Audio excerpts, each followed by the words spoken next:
महाराष्ट्राचा। नमस्कार, मी सुद्धा संध्या लाईव्ह मध्ये आपल्या सगळ्यांचं स्वागत। पुण्यातील चुकलेल्या उड्डाणपुलांच्या रचनेवरून राष्ट्रवादी काँग्रेस पक्षाचे अध्यक्ष आणि राज्याचे उपमुख्यमंत्री अजित पवार यांनी तीव्र नाराजी व्यक्त केली आहे।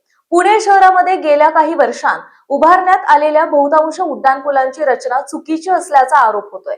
पाटील इस्टेटचा उड्डाणपूल असो, हडपसरचा उड्डाणपूल असो किंवा नळ स्टॉप उड्डाणपूल असो, या सर्व पुलांबाबत नागरिकांकडून सातत्याने तक्रारी येत आहेत। इतकंच नव्हे तर पुणे सावित्रीबाई फुले विद्यापीठासमोरील उड्डाणपूल आणि ईस्ट स्क्वेअर चौकातील उड्डाणपूल हे देखील चुकीच्या नियोजनामुळे पाडण्याची वेळ आली होती। महत्त्वाची बाब म्हणजे हे सर्व उड्डाणपूल उपमुख्यमंत्री अजित पवार यांच्या कारकिर्दीतच उभारण्यात आले होते। मागील 20 वर्षांपासून अजित पवार पुणे जिल्ह्याचे पालकमंत्री आहेत। असं असताना आज या सर्व चुकांचं खापर फक्त इंजिनियर्सवर फोडलं जातंय का, असा सवाल उपस्थित केला जातोय। कोट्यवधी रुपये खर्च करून उभारले जाणारे हे उड्डाणपूल नेमक्या कोणाच्या जबाबदारीत येतात? रचना चुकली असेल तर त्याला जबाबदार कोण, हा प्रश्न आज पुणेकर विचारत आहेत। आता तिथला मगरपट्ट्यातनं येणारा पूल, तो तर पूल असा का केलेला आहे की भारतात असा पूल बघायला मिळणार नाही।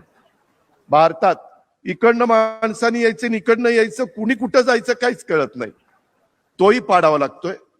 त्याच्यानंतर पुढचा पूल आपला हडपसर गाव गाडीतळ येथील सोलापूर आणि सासवडकडे जाणारा, मध्ये मला काही अधिकारी म्हणले, दादा त्या पुलावरनं आता वाहनं सध्या बंद करायची। म्हणलं का रे बाबा?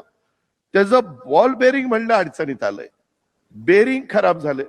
अरे बेरिंग खराब झालंय तुम्ही आम्हाला सांगता आणि त्याच्यामध्ये लोक शेवटी राज्यकर्त्यांना दोष देतात। आता तोही ब्रिज काढावा लागणार आहे। त्याचं कारण आपल्याला भैरवबा नाल्यावरून ज्यावेळेस आपण फ्लायओव्हरवर चढू त्यावेळेस तो फ्लायओव्हर डायरेक्ट पुढं पार यवतपर्यंत घ्यायचा मुख्यमंत्र्यांचा आमचा सगळ्यांचा मानस आहे। ताज्या आणि महत्त्वपूर्ण बातम्या पाहण्यासाठी आजच आमच्या संध्या लाईव्ह न्यूज चॅनलला YouTube वर सबस्क्राईब करा आणि बेल आयकॉन प्रेस करा।